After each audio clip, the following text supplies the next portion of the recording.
তো হ্যালো বন্ধুরা, welcome back to our channel. তো আমি সুমিতা। তো আজকে তোমাদের জন্য নিয়ে আসলাম একটা নতুন ভিডিও। তো জানো অনেকদিন থেকে বাড়িতে যাই না, আমার ঠাকুমার শরীরটা ভীষণই খারাপ, তো মনটা বেশি ভালো না। তো আজকে হাজব্যান্ড যাবে মানে অফিস থেকে ফেরার টাইমে। তো চলো, তো আজকে ডেলি ব্লগটা আমি তোমাদের সাথে শেয়ার করছি, পাশে থেকো। তো সকাল থেকে পুজো টুজো সব কিছুই শেষ। তো এখন রান্না করে যাবো, কি রান্না করব।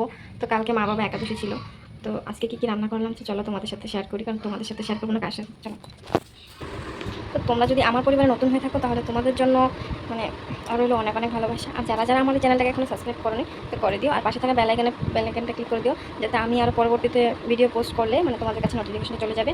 তো টাটা, দেখে থাকো। তো সব কিছু সেরে যখন রান্না করতে যাব, তারপর দেখলাম যে নিজের বিছানাটা কিন্তু গোছানো হয়নি। তো একটা কথা কি জানো তো, মেয়েদের বিছানা গোছগাছ না থাকলে কিন্তু একদমই ভালো লাগে না।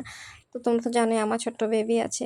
তো তাই যখনই একটু মানে সকাল সকাল একটু মানে ঠিক করতে সময় পাই না, যার জন্য একটু পরে ধরো ঠিক করে নিই, যখন আগে ছেলেকে নিয়ে ঘুরতে যায় তার পাপা।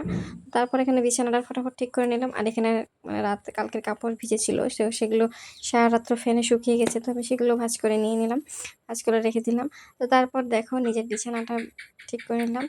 তো এখন আমি বিছানা ছাড়িয়ে নেবো। তো একটা একটা করে বালিশগুলো সব কিছু ঠিক করে রেখে দেবো, তো কারণ ছেলে আবার 10টা 11টার দিকে আবার ঘুমাবে। তো ছোটো ছোটো কাপড়গুলো এভাবে বেশি ভাঁজ করে রাখলাম, যাতে আমার যখনই দরকার হয় আমার যাতে সুবিধা হয় রাখার জন্য। তো দেখতে থাকো। তো আমি ছোটো ছোটো কাপড়গুলো আমি এইভাবে ভাঁজ করে রেখে দিই। ভাঁজ করে রেখে দেওয়ার পরে তো তারপর দেখো আমার গোছানো কিন্তু কমপ্লিট হয়ে গেছে। তো এখানে ফোনটা হাতে নিয়ে নিলাম। তো জানো আমার বর আসবে ঠাকুমাকে দেখতে, তো আমাদের কাছে অনেক করলা হয়েছে। তো দেখো হাজব্যান্ড এখানে তুলে নিচ্ছে আমার ঠাকুমার জন্য, কারণ ঠাকুমা খেতে খুবই ভালোবাসে।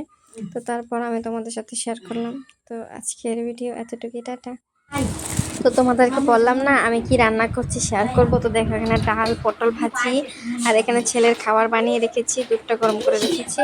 তো আজকে রান্না আমার ডাল ডাল বানিয়েছি, পটল ভাজি বানিয়েছিলাম। তো এতটুকু, টাটা। তো আজকের ব্লগটা